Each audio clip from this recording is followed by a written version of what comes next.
স্কুলে কেন যাই আমরা? পড়াশোনা করার জন্য। শুধু পড়াশোনা করলে হবে? খেলাধুলা করি না আমরা? ম্যাজিক দেখি? গান শুনি? গান শুনি না? গান ভালো লাগে? পড়াশোনার পাশাপাশি আমাদেরকে গান, নাচ, আবৃত্তি, বাংলাদেশে যত রকমের সংস্কৃতি আছে সেগুলো কি করতে হবে? চর্চা করতে হবে। শুধু পড়াশোনা নয়, পড়াশোনার পাশাপাশি আমরা যদি আমাদের যত রকমের সহশিক্ষা কার্যক্রম আছে সেগুলো করতে পারি, আমাদের একটা উজ্জ্বল ভবিষ্যৎ আছে। ঠিক আছে? আমরা শুধু পড়াশোনা করব নাকি সহশিক্ষা কার্যক্রম সবগুলো একসাথে করব?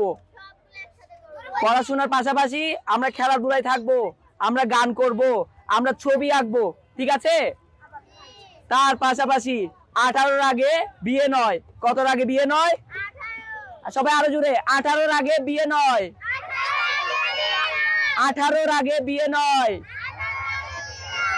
পড়ালেখা করে নিজের এবং কি দেশের মুখ উজ্জ্বল করতে হবে। কি করতে হবে? এরপর আমরা শিখবো আজকে আমাদের সাথে গুড টাচ এবং ব্যাড টাচ। তোমরা এই সম্পর্কে কেউ অবগত জানো? Good touch, bad touch? দেখি, আসো তো দেখি, আসো এদিকে আসো, বলো গুড টাচ ব্যাড টাচ কি? গুডটা যত যে ভালোভাবে টাচ, আবার ব্যাডটা যত খারাপভাবে টাচ। এদিকে ফিরে বলো। তাহলে ও কিন্তু কিছুটা হলেও জানে।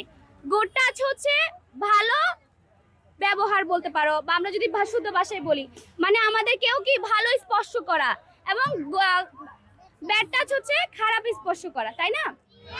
জোরে বলো, দেখতে পাচ্ছি? দেখো, এটা হচ্ছে কি গুড টাচ। আমাদেরকে বাবা মারা আদর করে, স্নেহ করে, জড়িয়ে ধরে, তাহলে সেটা হবে কি গুড টাচ। তারপরে ছবিটা দেখো, এটা কি দেখতেছো ছবি? তাহলে এটা কি হবে? Bad touch. তাহলে আমাদেরকে যদি কেউ এই ধরনের টাচ করে, আমরা আমাদের পরিবারকে এসে বলবো। কাকে বলবো? পরিবারকে। জোরে বলো, কাকে বলবো? পরিবারকে। মাকে বলবো, তাই না? কাকে বলবো? মাকে বলবো। তাহলে ছবিগুলো দেখতে পাচ্ছো? ওকে, তাহলে তোমরা বুঝতেছো এখন থেকে আমাদের সাথে যদি কেউ ব্যাড টাচ করে বা আমাদেরকে খারাপ ভাবে স্পর্শ করতে চায়, সেক্ষেত্রে আমরা বুঝবো কিনা? বুঝবো সবাই? জোরে বলো।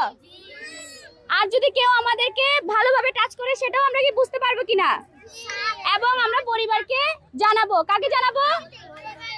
আচ্ছা, তোমরা এতক্ষণ সবগুলা ইভেন্ট মনোযোগ দিয়ে দেখেছো তো? কেমন লাগলো? এখন সবার জন্য আমরা একটা গানের আয়োজন করেছি। এরপর আমরা গেম খেলবো। ঠিক আছে? সাথে থাকবে? সবাই সাথে থাকবে?